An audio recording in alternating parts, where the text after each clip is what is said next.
Hello. Hello. Hi everyone. In this tutorial, I will tell you about different types of element decorator which are used in designing WebDriver.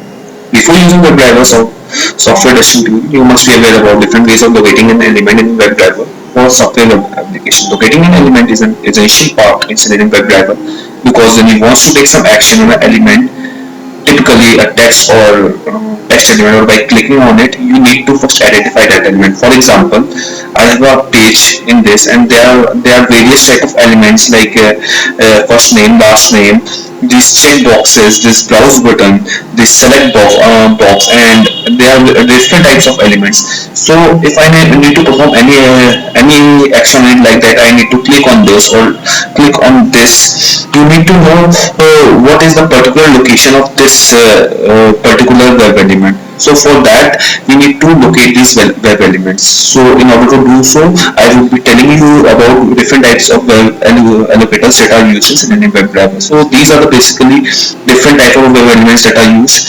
That is, you can locate it by ID.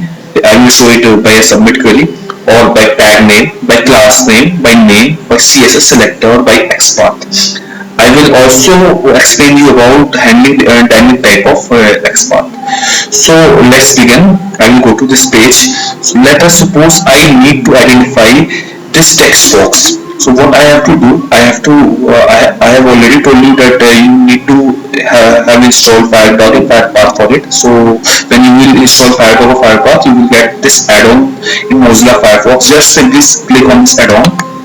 When you will click, it will open Firebug here. Now click on this button. By clicking on this button and go to its first name, or the element in which you want to identify, just click on it, and when you will click on it, you will see a blue color highlighted field over here, and see that in this it is written input type is equal to text, name is equal to f name, enabled is equal to true. So I will explain very briefly about it. This particular thing just basically tells about the location of this particular text box. That this text box, when it was created, it was given a type, tag as text, name tag as f name, and it is enabled. That is, we are able to write something on it. So this enabled is true. So to explain it properly, I will explain it with the help of a Selenium test case. I have already told you how to write your first Selenium code. So after that, I will open my Eclipse, and you will see that I have already created a class that is WebDriver. Driver is equal to new Firefox driver. Its name is locator class, and it's inside my project element locator. And in that I have written driver.get http and the URL of the particular site which I want to navigate.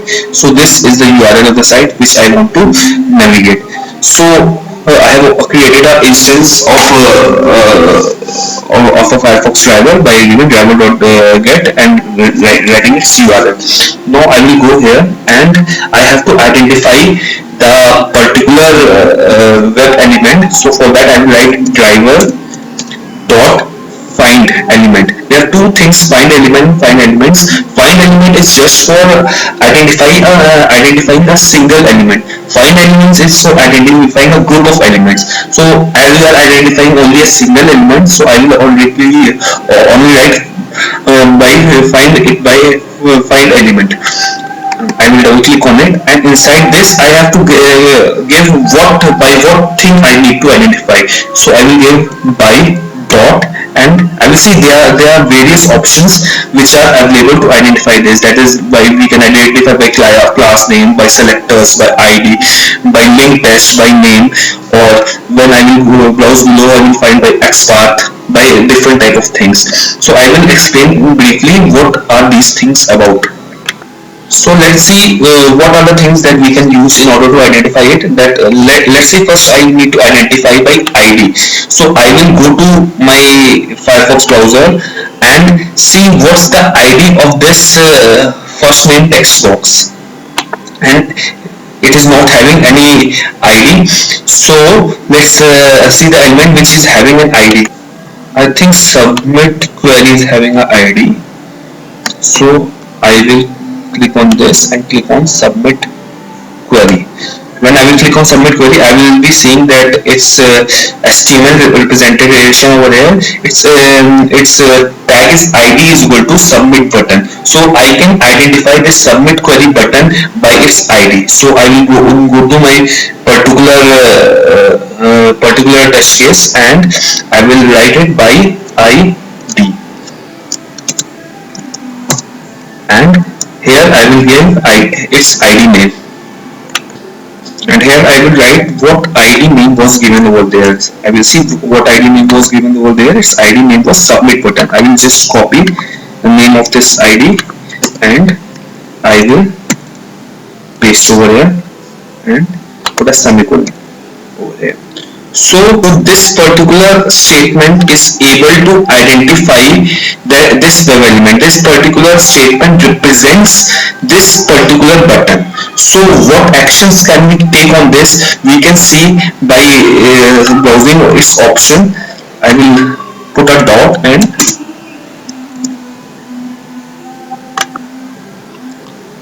I will put a dot over here, and I will be able to see that these are the particular actions which we can perform in this particular button. So for a very beginning, I will just only click on that and I will save this project. So what's basically we are intending to do, we are identifying a button with an id submit button and click on it. This is the basic purpose of the program which we are using.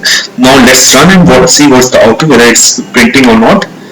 Right click, run as Java application. So this program basically opens that particular URL and clicks on the submit query. So what you have observed that when I was showing its particular HTML page, so there was only id and type was given in this particular button. But what if the case is the id or type is not given? Then we will go for other tags, so such as, I will give you a view that I will go to first name, such as the other tags like type, name, or any other tags which can be used. Like for a select box, we would be having a tag known as select tag. So I will be using those tags. Let's see a very simple example of it. Let's suppose we need to click this select box and we are not having the tag name over here. So I will just see and I will click on this select box and I will see in its HTML representation only a select tag is available. So I am able to identify this particular select box by only a select tag. So I will change my code over here, and instead of using by id, I will use by tag name. So I will just delete it and I will look for what all other things are available. See, tag name is available. I will give tag name, and what's the tag name that we are using? We will give select. In this manner, I am able to select any other thing if a particular tag is not available. There are various tags that can be present over in particular thing. That is, by the tag name could be present, or a class name could be present, or a name could be present. I will simply look through it in my particular web page. See if I am looking to to this particular element. And I am only able to see that its class name is available, not any other tag. Or if I will go to this particular particular web element, if I go to this particular element, here type tag is available, name tag is available, so I can use any of this tag. So as you have seen, it is very somewhat difficult to identify elements by these methods. So there is a very easy method to identify these elements known as the Xpath method. So now I will explain about the Xpath method. Suppose that we only want this first element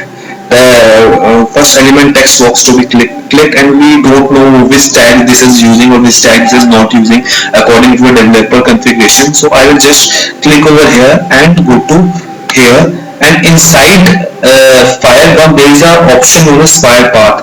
I have already told that you have to install this plugin with Firebug. I will click on this fire path, and here comes the Xpath. Xpath is basically coordinates of the particular element.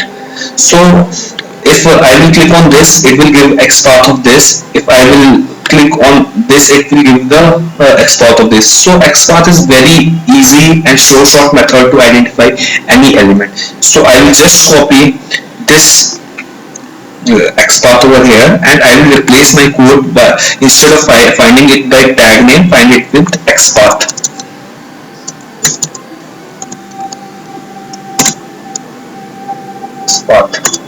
And here in place of Xpath expression, I will write in double quotes the Xpath of that particular web element.